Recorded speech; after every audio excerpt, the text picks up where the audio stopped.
after getting drunk, she jokingly asked the Alpha King to marry her, but he replied seriously, "You can't go back on your word." The cold, glaring light from the crystal chandelier poured down as if it were solid, stinging my eyes. The air around me was thick with undisguised sarcasm and whispers, like invisible knives mercilessly slicing through the tense, stifling atmosphere.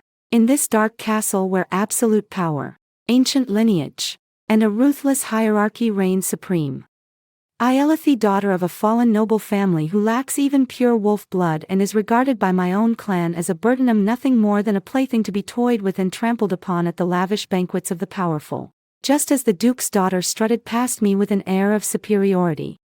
A cup of scalding hot liquor was spilled down the hem of my skirt. The pungent scent of alcohol, mingled with the cold, haughty aroma of sandalwood, quickly filled the air, and a wave of shrill, unrestrained laughter erupted from the crowd.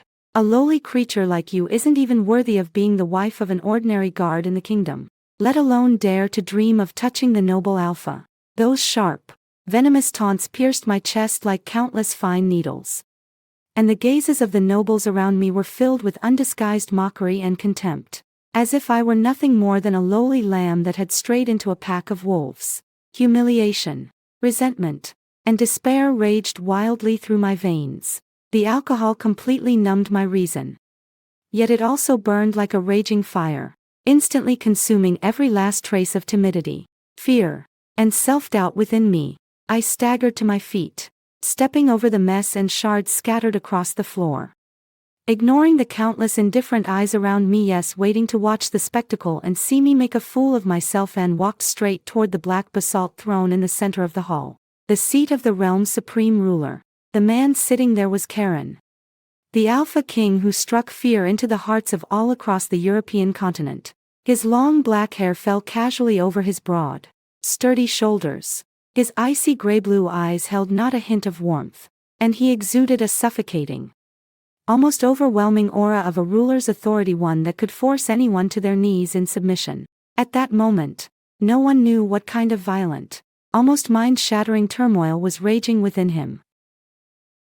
His fingers, clenched on the rough armrests of the basalt throne, had long since dug deep into the stone. His knuckles were white, and a faint trace of blood was even seeping from between his fingers. More than anyone else, he longed to rise from the throne at once, to hold that disheveled, heartbreakingly stubborn girl tightly in his arms, and he even wanted to use his cruelest, bloodiest claws to instantly tear to shreds every noble who dared to sneer at her or cast a contemptuous glance her way.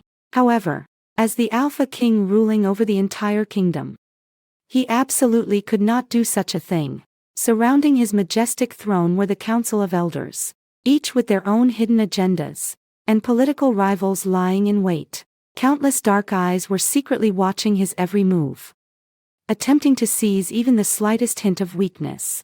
In the royal court, rife with danger and lurking threats, if he were to prematurely reveal to everyone that this down-and-out girl was the mate he had been searching for so painstakingly for many years and had even held dear in his heart for a decade, it would be tantamount to handing his fatal vulnerability directly to his mortal enemies, his political rivals would not hesitate to use this girl as a powerful bargaining chip against Heimer, even to kill her silently in the dead of night using the most despicable methods. He had to exercise self-control. He had to use a cold, ruthless facade and a tight-knit mask to force that deep affection which was on the verge of burning through his sanity deep into the darkest corners of his heart. He chose to watch from the sidelines so that, before any of his enemies could detect it, he could secretly weave an invisible protective shield around her. I looked up, and through my blurred, tear-filled eyes and the haze of alcohol, I met without fear those cold eyes that seemed to see right into the depths of my soul. A self-mocking, wry smile tugging at the corners of my mouth. I held out my slightly trembling, wine-stained hand, pointed directly at him high above, and whispered in a hoarse yet clear voice, "If you're really so lonely that no one dares to marry you, then I'll marry you." Those words were like a powerful pebble thrown into stagnant water. The once bustling atmosphere around them instantly froze solid, followed by a chorus of gasps that rose and fell in waves. The nobles even froze in their tracks, staring at me in horror and bewilderment. ready to witness the tragic end of this madwoman as she was executed on the spot by the enraged Alpha King. However, Karen did not lose his temper. Instead, a hint of inscrutable amusement flashed across his stern, perfect face, reminiscent of an ancient Greek sculpture. He had finally waited for this moment. At that moment, he no longer needed to endure that suffocating, agonizing restraint. Because this brave and stubborn girl, with the most unexpected and reckless courage, had come toward him of her own accord, his tall, muscular frame suddenly rose from the throne, and with an overwhelming, soul-chilling sense of absolute dominance, he advanced toward me step by step. While the intense scent of cedar and crisp pine resin instantly enveloped me completely, he reached out with his massive, ironclad hand and suddenly clamped down on my wrist. His cold, hard fingertips touched my skin, which was burning hot from the alcohol. And he squeezed so hard it felt as if he were about to crush my bones right there. "All right." His voice was deep and hoarse, with a metallic, irresistible quality that echoed for a long time in the vast, silent hall. "But you can't go back on your word." At that moment, he looked down at me from above, gazing into my bottomless, stunned eyes, his heart churning with the ecstasy of having regained what he had lost and a near-mad obsession. Now that she had, by a twist of fate, burst into his world in such a decisive manner, he would never give her another chance to escape. Those long and painful years of endurance and restraint were now over. He would use the throne itself and his supreme power to crown her, publicly proclaiming her unshakable, exalted status to the entire realm and indeed the entire werewolf world. Terrified, I tried to break free from his ironclad grip, only to find that I was as powerless as a leaf in a storm in his presence, and could do nothing but remain firmly held against his broad, burning chest. The expressions on the faces of the nobles around them instantly shifted from their initial schadenfreude and sense of watching a spectacle to utter shock, bewilderment, and panic. It was only at that very moment that they truly realized they had never imagined that a ridiculous drunken joke could turn into an irrevocable, irreversible royal oath before the moon goddess. Karen turned her face slightly to one side, and her icy gaze as tangible as solid ice swept across the room like a sharp blade. In a tone that brooked no argument, she announced the decision that sent shockwaves throughout the entire kingdom. The first faint, chilly rays of dawn pierced through the narrow, ancient stained-glass windows of the palace, casting mottled patterns of light and shadow across the cold stone floor. I jolted awake from a velvety bed so vast it felt suffocating. The hangover headache felt like countless tiny needles frantically pricking my temples, accompanied by nausea that made my stomach churn violently. The bizarre scene in the hall last night, the shrill laughter, and the bone-chilling scent of sandalwood all came flooding back to me like a tide. I instinctively wrapped myself tightly in the brocade quilt, gasping for breath as I tried to make sense of these jumbled memories. However, when those fragmented images came together, my blood nearly ran cold in an instant. I could not believe that, in full view of everyone, fueled by alcohol, I had uttered such an utterly absurd statement as "Then I'll marry you to the Alpha King," whose very name struck fear into the hearts of all across the European continent. No. This can't be true. This must just be some ridiculous nightmare, I muttered in terror, clutching the rumpled sheets tightly with both hands, trying to convince myself that this was nothing more than an alcohol-induced hallucination. Just as my feet touched the floor and I frantically searched for my shoes, hoping to escape from that oppressive room, the heavy double wooden doors burst open with a loud boom. Several court ladies dressed in elaborate court gowns walked in with expressionless faces, followed by a squad of fully armed, heavily armored palace guards. The guards, clutching gleaming long swords and exuding the feral aura of low-ranking werewolves, instantly filled the empty bedroom to capacity. The lead lady-in-waiting bowed slightly, her tone devoid of any warmth yet carrying an unquestionable coldness. "Miss Ella, please wash and change your clothes. His Majesty has ordered that your investiture ceremony be formally announced to the entire realm today." Those words hit me like a bolt from the blue, leaving me frozen in place. I staggered back 2 steps, my lower back slamming hard against the dressing table, and shouted in a shrill, trembling voice, Enthronement. Are you kidding me? Last night was just a drunken slip-up. The court lady coldly raised her eyelids. Her grey-blue gaze fixed on me as if she were looking at a deluded fool who didn't know her place. In the Alpha King's dictionary, the word joke does not exist. Once a royal oath is uttered under the witness of the moon goddess, it becomes an ironclad law that cannot be broken. Miss Ella, accept your fate. This is a destiny from which you cannot escape. Half an hour later, I was forcibly led into the majestic royal hall. The atmosphere inside the great hall was suffocatingly oppressive. All members of the Council of Elders, along with the kingdom's most powerful dukes and earls, had long since taken their places on either side. The air was thick with the pheromones of the high-ranking werewolfsanger. Skepticism, contempt, and undisguised murderous intent all intertwined, forming an invisible boulder pressing down on my chest, leaving me almost unable to breathe. Wearing an ornate gown that had been forcibly pulled over me, I stood in the center of the grand hall like a lamb led to the slaughter, enduring the dagger-like stares coming at me from all directions. Absurd. This is the greatest insult to the royal bloodline. The Duke of Rain, standing at the very front, could no longer contain himself. He took a sudden step forward, his aged face twitching violently with rage, his eyes cloudy yet gleaming with intensity fixed on me. Then turned to Karen, who sat high upon the throne. In a high-pitched, stern voice, he demanded, "Your Majesty, as the Alpha King and guardian of the entire kingdom, how can you marry a fallen noblewoman, an outcast who lacks even pure wolf blood and is not even as good as a low-ranking Omega? She is in no way qualified to be our Luna. Not only will this make us a laughingstock among all the werewolf kingdoms of Europe, but it will also shake the very foundations of the royal lineage. This humble subject implores your Majesty to immediately revoke this decree and annul this utterly preposterous betrothal." No sooner had the Duke of Ren finished speaking than a large number of the Council of Elders and noble representatives in the hall fell to their knees, chanting in unison, "Your Majesty, please revoke your decree. Annul the betrothal." Waves of protest echoed through the hall like a tsunami, and everyone fixed me with cold, piercing stares, as if even taking another breath of the air here were a sin. I stood at the eye of the storm, my fingers digging deep into the palms of my hands, oblivious to the blood seeping from my wounds. Despair wrapped itself tightly around me like a vine. I raised my head and looked bitterly at the man on the throne, a faint glimmer of secret hope rising in my heart perhaps, faced with the entire kingdom's outcry.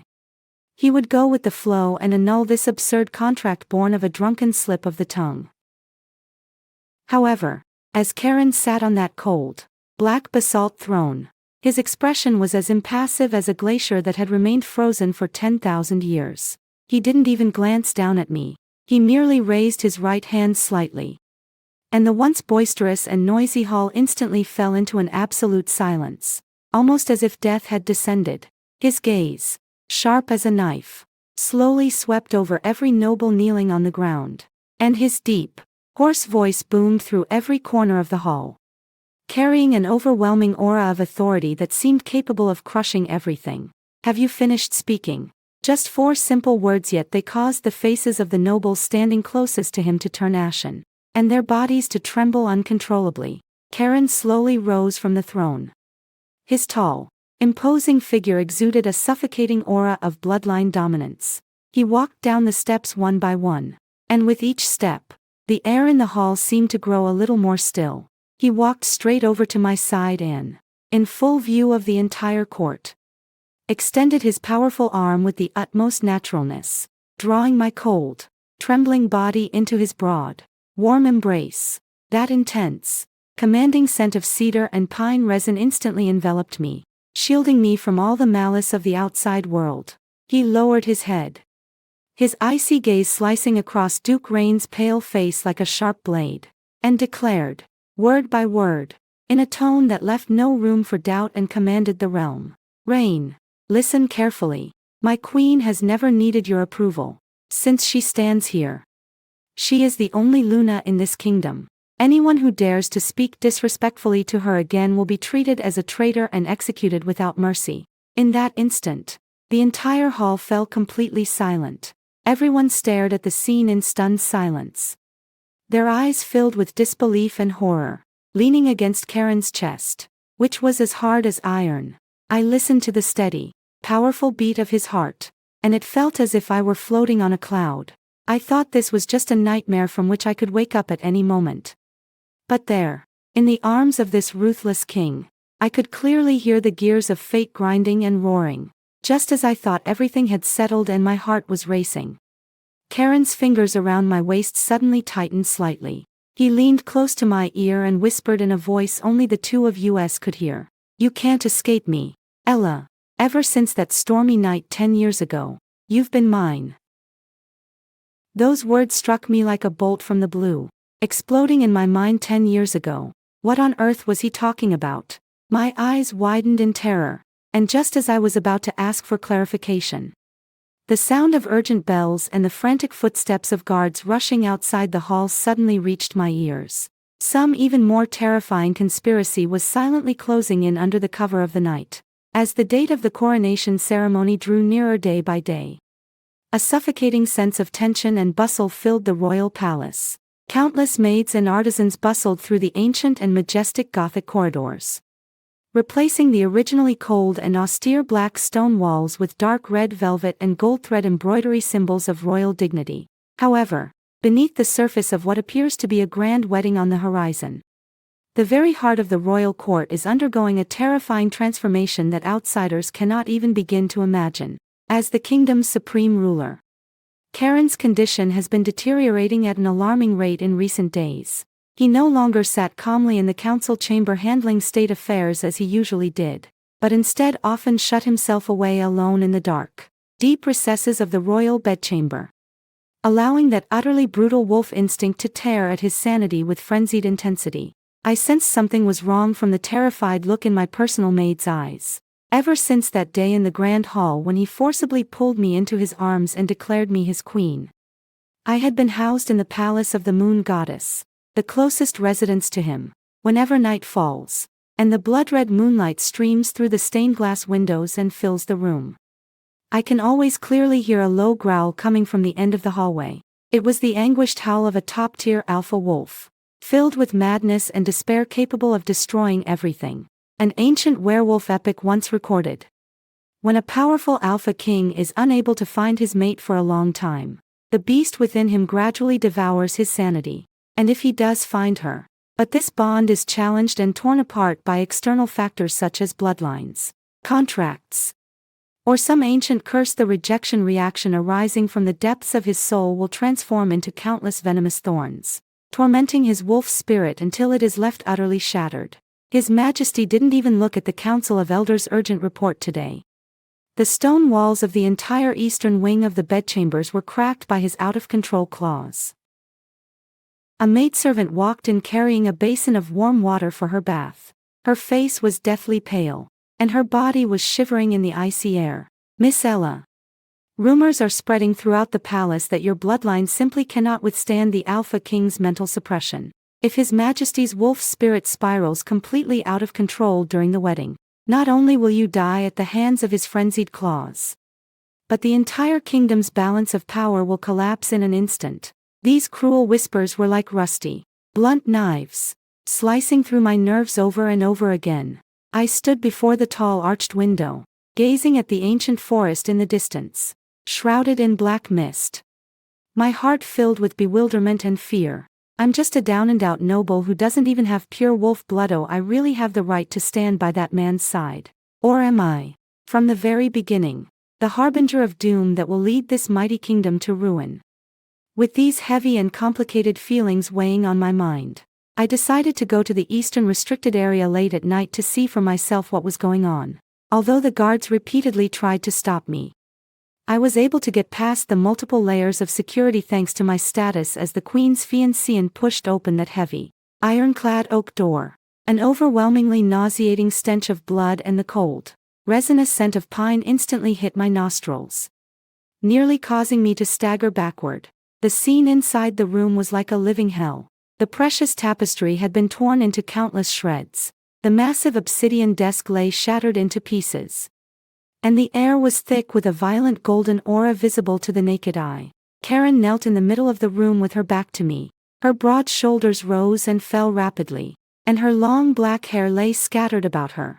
His eyes glowed with an utterly terrifying, blood-red, bestial light in the darkness. His fingernails had completely transformed into 3-inch-long, cold, gleaming blades, which were digging fiercely into the hard floor, emitting a spine-chilling scraping sound. "Get out!"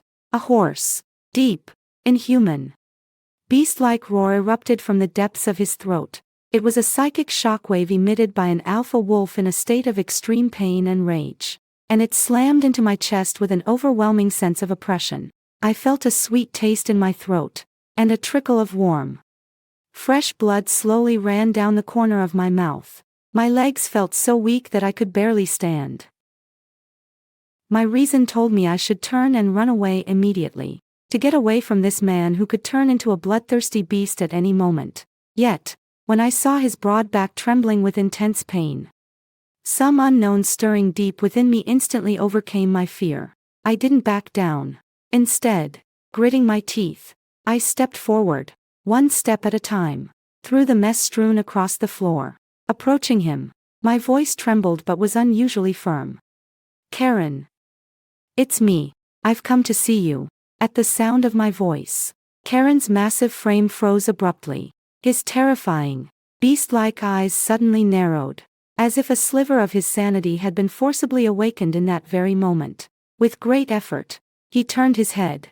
His cold, chiseled face was now covered in black wolf-like markings, giving him an eerie and dangerous appearance. He glared at me intently, his voice hoarse as if he were scraping sandpaper across his throat. "Are you out of your mind? Stay away from me. Right now. I simply can't control the bloodlust inside me. I'll tear you apart. I'll rip you to shreds." His warning carried a desperate restraint, his body convulsing violently from the extreme effort of holding back. Yet, far from stopping, I walked right up to him, slowly crouched down, and reached out with a slightly trembling hand to gently touch the back of his cold, sweat-drenched hand. The moment my fingertips touched his skin, the whole world seemed to fall silent in an instant. There was no violent biting as I had imagined, nor was there the mental backlash I had anticipated. On the contrary, a wondrous, warm golden light suddenly burst forth from deep within the palm of my hand, like a warm current melting the ice and snow on a spring day, and instantly surged through his skin into every fiber of his being. Karen's body jerked violently, and her crimson eyes, which had been filled with a savage, blood-red glow, instantly returned to their clear, gray-blue hue.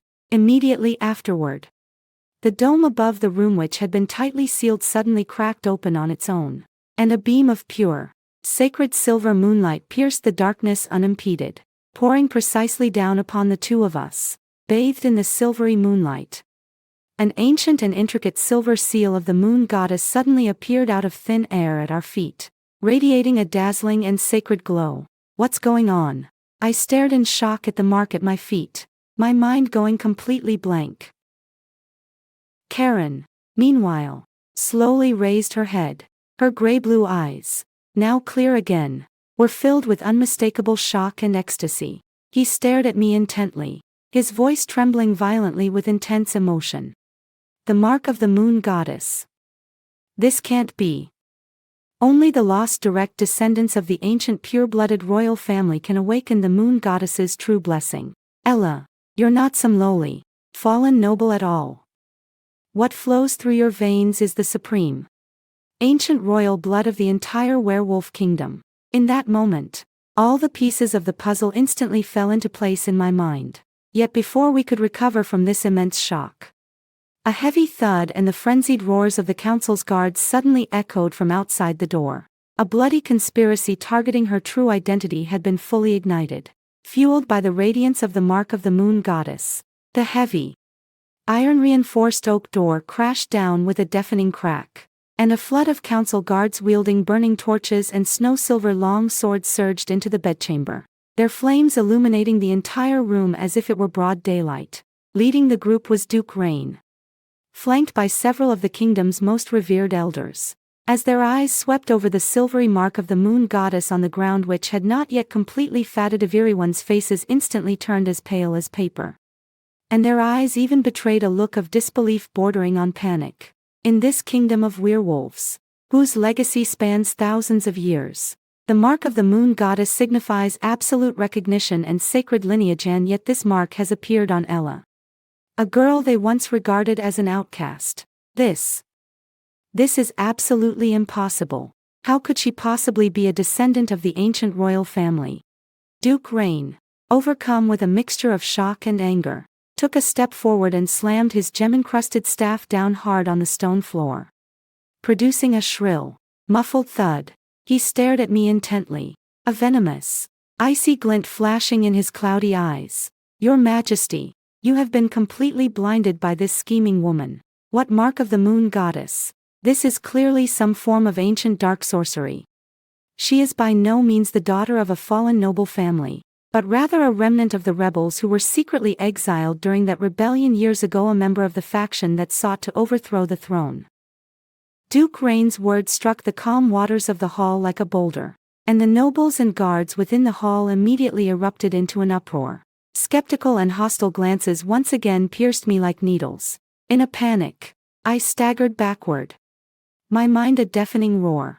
Although my family had fallen on hard times, my father had never once mentioned anything to me during his lifetime about any ancient royal lineage, much less that we were the exiled remnants of a once great dynasty. However, the Duke of Ren's unequivocal accusations and the expressions of both terror and greed on the elders' faces all pointed to an utterly terrifying truth. My family did not decline naturally back then, but was the victim of an extremely cruel political conspiracy. And the masterminds behind it were none other than this very group of nobles who now hold the reins of power in the kingdom's cabinet. They fear that once I awaken my true power, I will alter the balance of power throughout the kingdom and reclaim everything that belongs to my family. That is why, for many years, they have been secretly suppressing me and trampling on my dignity, and now they even intend to use this wedding as an opportunity to eliminate this threat once and for all. Shut up, Ryan. Karen slowly stood up from the ground. Though he was still weak from the recent loss of control over his wolf spirit, the icy aura emanating from him was more terrifying than ever. He shielded me behind him, his towering figure like an insurmountable mountain, blocking out every single one of those greedy and malicious stares. Karen's gray-blue eyes blazed with a rage that seemed ready to devour anyone in its path, and his voice was as deep and ominous as a curse from the depths of hell.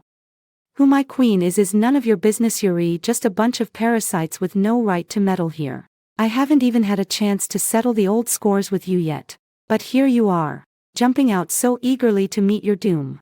Karen made no attempt to hide his murderous intent, and the temperature in the entire bedroom plummeted to freezing in an instant. However, the Duke of Ryan did not flinch at Karen's threat.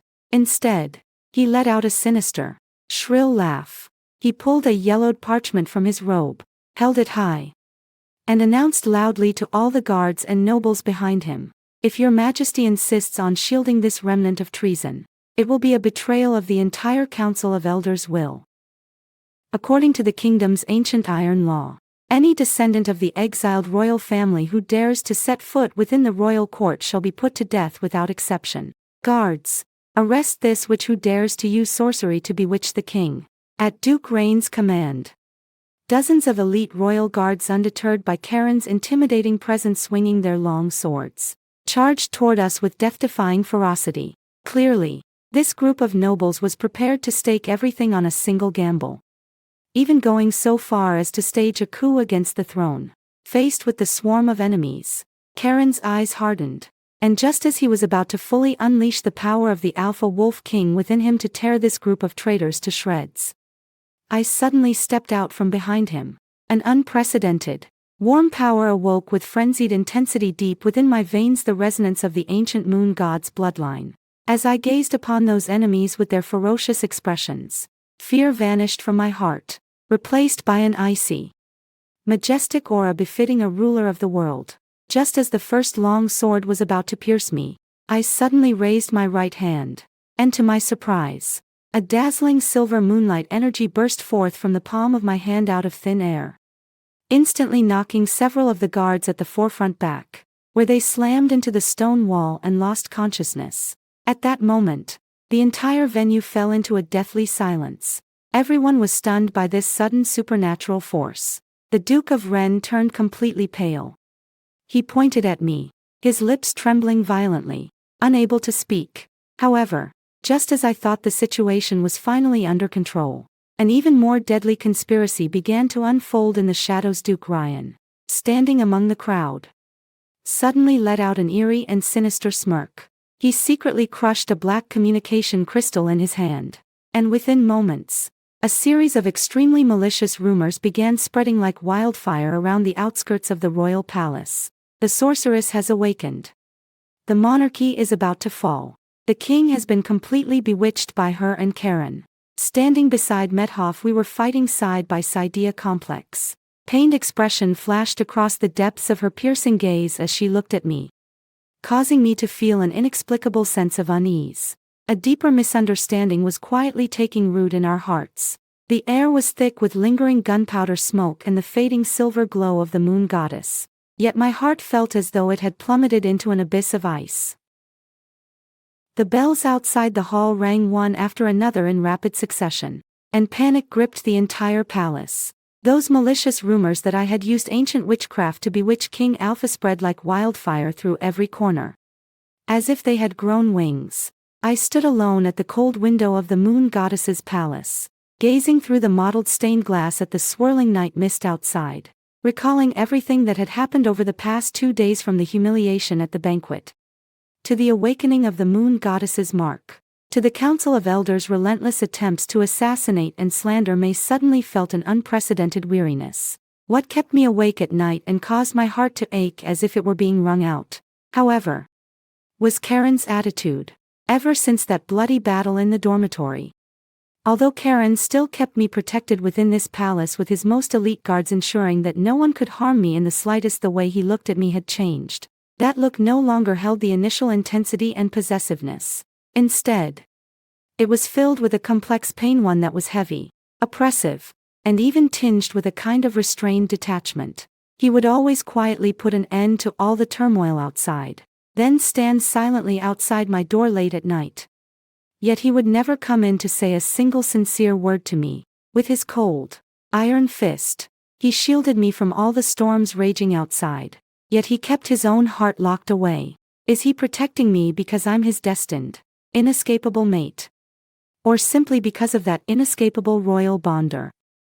Is he just fulfilling an alpha king's duty to all his subjects? I murmured to myself, as tears finally began to roll down my cold cheeks. In this world of werewolves, where the strong prey on the weak, I'd rather face enemies wielding swords and daggers than endure this gentle prison built of silence and indifference. I began to firmly believe that the only reason Karen married me and protected me was because of the shackles of fate imposed by the moon goddess's mark. He had never truly loved Maya Downandout, abandoned girl who had nearly cost him his throne. Just as I was sinking into the depths of despair and self-doubt, a figure dressed as a maidservant slipped silently into the palace. She was the granddaughter of the old butler who had raised me since childhood. With a pale face, she handed me a secret letter intercepted from the elder's inner sanctum, and said in a trembling voice, "Miss Ella, please stop deceiving yourself. I just overheard a secret conversation between Duke Rain and the elders. The reason His Majesty has been biding his time and even shielding you in the court is actually because the Council of Elders is holding the stability of the entire kingdom over his head. As long as you remain on the throne bearing the label of exiled remnant, the werewolf kingdom will be plunged into endless civil war. His Majesty, he's just waiting for the right moment. Once he uses your moon goddess bloodline to quell the rebellion, he will personally dissolve this ridiculous pact." With a thunderous crash, those words struck like a devastating bolt of lightning, shattering my sanity and my last shred of hope. So that's how it was.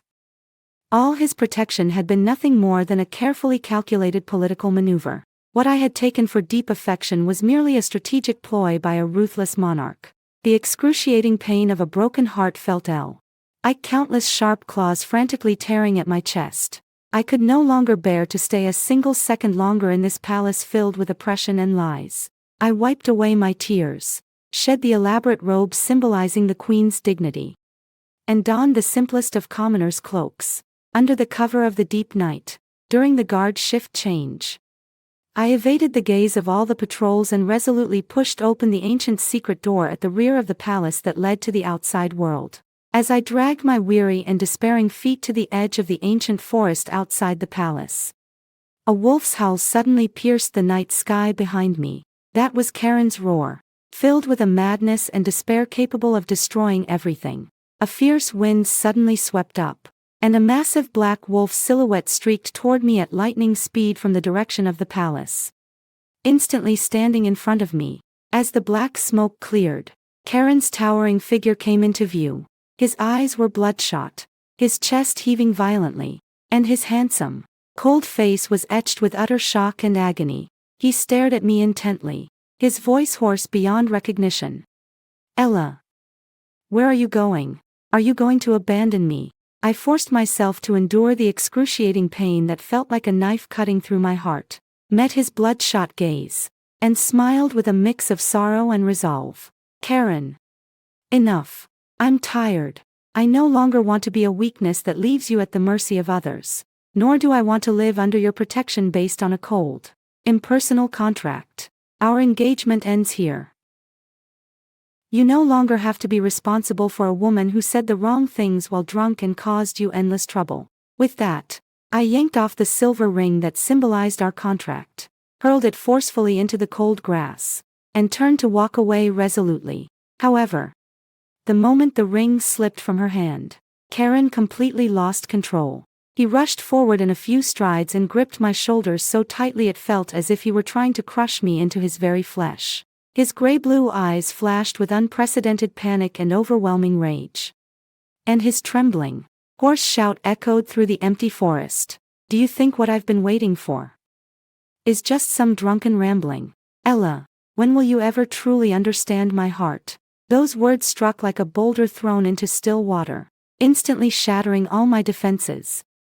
And the truth that followed would completely overturn everything I believed. The gale howled through the ancient pine forest, whipping Karen's long, tousled black hair across her forehead. He gripped my shoulders tightly. The scorching heat radiating from his fingertips felt as if it would burn my skin. The air around him warped violently due to the power of the Alpha Wolf King, which had been suppressed to its absolute limit within him. The air was thick with the heavy, oppressive scent of cedar and pine resin, mingled with a hint of despair so intense it was almost suffocating. I was forced to meet his bloodshot gray-blue eyes. Tears welled up in my eyes, and my voice trembled violently with extreme resentment and heartbreak. "Isn't that right? Duke Ryan and the council made it perfectly clear. I'm nothing more than a tool you're using to quell civil unrest within the kingdom and uphold the royal authority. You're protecting me only because of the shackles of fate imposed by the moon goddesses, mark, not because you love me." Upon hearing those words, Karen's towering frame jolted, and a flicker of pain crossed his cold, chiseled face. He took a deep breath, as if summoning every ounce of strength to subdue the raging beast churning within him. He slowly released the hand that had been clenched tightly around my shoulder, then gently cupped my cheek, his icy fingertips awkwardly yet carefully wiping away the tears streaming down my face. His voice no longer carried the usual haughty, icy tone of a ruler who commanded the world. Instead, it was hoarse, like that of a child lost in an endless night. "You fool. Do you really think that I, Karen, the sovereign of a nation, would force myself to marry a woman I don't love just for the sake of some measly council of elders or some bullshit royal authority?" I stared at him blankly, my mind going completely blank. "You? What do you mean by that?" Karen let out a bitter smile, one that betrayed the wear and tear of the past decade and a deep, hidden pain. He closed his eyes slightly, gently pressing his forehead against mine, as we breathed in each other's scent. His voice, deep and resonant, slowly began to reveal the secret that had been buried by the passage of time for a full decade. "Do you think that was the first time we met in the hall? Ella, you have such a short memory. 10 years ago, when the rebellion in the north had just been quelled, I was still a young werewolf training alone in the black forest amid howling winds and blizzards.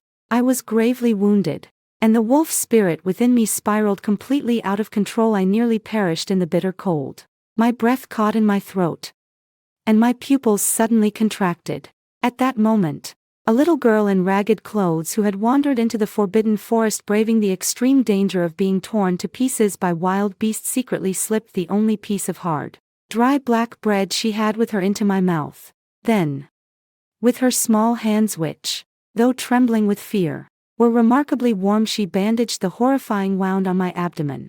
Karen slowly opened her eyes. Her deep, gray-blue eyes were now filled with nothing but an inexhaustible tenderness. She stayed by my side for 3 full days and nights, whispering ancient fairy tales in my ear with her childlike voice, until my wolf spirit was completely soothed and I regained the ability to take human form. But when I awoke the next morning, the little girl who had saved me had vanished, leaving behind only a tattered ribbon with a faint scent of jasmine. I was so shocked I couldn't speak. Long-forgotten childhood memories flooded back into my mind like a tidal wave 10 years ago. After my father fell from power and our family fell into decline, I had once sneaked into the black forest on a winter day when the wind and snow were raging. And I had indeed saved a massive black wolf that was on the brink of death and exuded a terrifying aura. That ribbon I thought I'd long since lost in the wind and snow had actually kept it all this time. From that moment on, your name was etched into my soul. Karen's voice trembled slightly as he pulled me tightly into his broad, warm embrace. I've been searching for you for 10 whole years. When I finally found you again in the registry of fallen nobles, you were already being bullied and battered in this cruel royal court. I longed to tear those who hurt you to pieces right then and there. But I couldn't, because I was surrounded by countless political enemies who wanted me dead. If your identity were revealed too soon, they would devour you like wolves that had caught the scent of blood. All I could do was shield you from danger behind the coldest of masks, silently clearing away every thorn in your path, waiting for the day when you would truly grow up and be strong enough to stand by my side. Hearing those words, all my defenses completely crumbled. Tears streamed down my face, soaking the black shirt across his chest.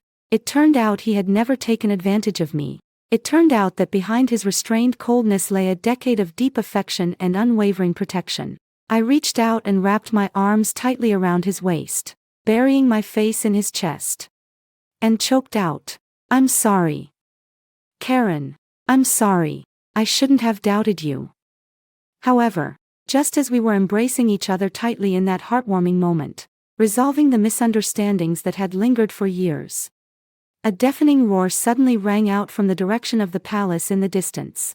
A muffled explosion rent the night sky, accompanied by countless plumes of black smoke rising into the heavens and the piercing howls of wolves. The earth trembled, and the glow of the fire bathed the entire ancient forest in a blood-red hue. Karen's face turned ashen in an instant, and the tenderness in his eyes instantly gave way to overwhelming murderous intent. He abruptly shielded me behind him, his voice as cold as a knife. "That old traitor, Duke Rain. They finally couldn't hold back any longer and have launched their final coup to force the Emperor's hand." The blazing flames cast the silhouette of the distant royal palace in a light that made it look like a battlefield, while the air was thick with the acrid smell of gunpowder and the pungent stench of blood. Countless startled birds flew frantically across the sky above the ancient forest, and the earth shook violently amid the relentless rumbling. Duke Rain's rebellion was even more frenzied and thorough than anyone had anticipated. Not only did they bribe the Imperial Guard within the inner palace, but they also allied themselves with the Dark Werewolf clan from a hostile foreign nation and invoked a long-forgotten ancient forbidden spell, attempting to carry out a bloody purge of the royal court overnight and wipe out every royal faction loyal to Colin. "Stay where you are and wait for me to come back." Karen turned around, her gray-blue eyes flashing with a brutal, icy intent to kill. His towering form began to undergo a terrifying transformation in the darkness of the night. His bones cracked with a bone-chilling sound, and thick black fur instantly covered his entire body. A massive wolf, exuding the aura of an ancient alpha king, suddenly appeared before my eyes. That was the true form of the Wolf King, whose very name struck fear into the hearts of the entire continent. Wielding power capable of shattering the heavens and destroying the earth, he roared as he charged toward the palace gates, which were ablaze with fiery light. However, the rebels' plot was far more sinister than anyone could have imagined. Just as Karen charged through the palace gates to engage the main rebel force in battle, several shadowy, ghostly figures burst out of the dense forest surrounding us and rushed straight toward my hiding place. He was a top-tier assassin in the service of the Duke of Ren, clutching a silver dagger coated in a potent poison, his eyes flashing with cruelty. Capture this witch and use her to force King Alpha to surrender. The leader of the assassins let out a savage laugh and lunged straight at me, radiating a deadly aura. In that split second, fear surged over me like a tidal wave. But what followed was a vast power that had been thoroughly awakened from the depths of my soul. It was the true awakening of the bloodline of the ancient moon god. It was as if a full moon that had slumbered for 1,000 years had shattered within me, transforming into boundless silver divine power that surged through every fiber of my being. I no longer flinched. Instead, I slowly raised my hands, and a dazzling, tangible silver lunar shockwave instantly erupted from the palms of my hands. Boom! With a deafening roar. The assassins at the very front were instantly shattered by this terrifying, ancient divine power before they even had time to scream, vanishing into the air as black smoke. I rose slowly into the sky, stepping on stairs formed from moonlight, my silver hair flying wildly in the gale, my eyes glowing with a sacred and majestic silver radiance. In that moment, I was no longer the downtrodden noblewoman who had been bullied by others, but the true Luna Queen, heir to the will of the moon goddess. Without a moment's hesitation, I charged straight into the main hall of the palace, where fierce fighting was raging. At that moment, Karen was under a joint assault by dozens of rebel elders. Although he used his powerful alpha power to tear his enemies apart one after another, he paid a heavy price, his body bearing several gruesome gashes. Just as the Duke of Rain raised an ancient spear drenched in wolf venom with a savage grin, preparing to ambush Karen from behind before she could turn to defend herself, I let out a clear, piercing howl, pointing my slender finger toward the sky. 10,000 silver moon blades whistled toward him like a sudden storm, instantly engulfing the Duke of Rain and his henchmen in a blinding divine light. At that moment, the rebels' formation completely collapsed. The remaining enemies, overcome with terror, dropped their weapons and fell to their knees, trembling uncontrollably. Karen's massive wolf-like form shifted back into human form amid a blinding cloud of black mist. He strode up to me, gazing at me as I hovered in midair, radiating divine majesty. There was not a trace of fear in his eyes, only the ecstasy of a long-lost treasure found again and a deep, unyielding affection. Without hesitation, he dropped to one knee and performed the highest ritual of submission in the werewolf kingdom before me. As he moved, all the werewolf warriors in the arena, even those elders who had once opposed, methanally cast aside their arrogance and prejudice, kneeling in unison upon the ruins and crying out in trembling voices, "We bow before Luna. May the moon goddess be with you." As the smoke of battle gradually cleared, the first rays of dawn pierced the gloom and fell upon the devastated ruins of the palace. A faint scent of blood and the fresh aroma of pine resin still lingered in the air. After being baptized in blood and fire, the entire castle in the dark of night finally found long-awaited peace and submission. Standing on the white marble steps of the moon goddess's temple, I looked down at the elegant, long gown woven from moonlight that I was wearing. Yet my heart was as calm as the surface of a still lake. Karen stood right beside me. He had taken off his battle armor and was wearing a black robe symbolizing supreme kingship. His deep, gray-blue eyes were fixed intently on me, as if nothing else in the world could exist. I turned to face his intense yet gentle gaze and couldn't help but ask softly, "Karen, if I hadn't gotten drunk that night, and hadn't made that ridiculous joke in front of everyone, would you still have married me just as you're doing now?" My voice carried a hint of the shyness unique to a young girl, along with a lingering sense of hesitation, which sounded particularly clear in this solemn moment. Upon hearing this question, the corners of Karen's cold, chiseled mouth turned up slightly, revealing a breathtakingly gentle smile, one she rarely showed to outsiders. He took a step forward, took my slightly trembling hand with the utmost naturalness, and pressed it tightly against his chest, where I could hear the strong, powerful beat of his heart. He lowered his head, pressed his thin lips against my ear, and said, word by word, in a deep, hoarse voice, "Fool, did you think that drunken night was a coincidence? I've been waiting for those words for a full 10 years. Even if you hadn't spoken up that day, I would have used the entire throne as a cage to make you fall willingly into the palm of my hand. Because from the moment you held my wound on that snowy night 10 years ago, you've been the one and only destined partner in my life." Tears blurred my vision once again, but this time, there was no longer any sense of grievance or confusion in them, only an overflowing sense of emotion and happiness. With the presbytery's obstruction removed and the schemes of our political enemies thwarted, all doubts dissolved into nothingness before this ancient and sacred temple of the moon. We held the investiture and covenant-binding ceremony once again. This time, there were no sarcastic remarks or political maneuvering, only the sacred marks of the moon goddess intertwining in the night sky to form a dazzling radiance, bearing witness to the true union and choice of two souls. As the ancient priest's solemn and soaring hymn rang out, Karen slowly placed the queen's crown, symbolizing the highest authority in the realm, upon my head. His movements were gentle and solemn, as if he were handling a rare treasure that had been lost and then recovered. The werewolf warriors, nobles, and subjects in the entire arena cheered in unison, their roar shaking the entire European continent. From that moment on, I was no longer that downtrodden, abandoned girl who had been trampled upon by others, but became the most beloved and all-powerful Luna Queen in the history of the werewolf kingdom. And Karen, through a lifetime of devotion and unwavering protection, fulfilled that eternal vow that spanned a decade.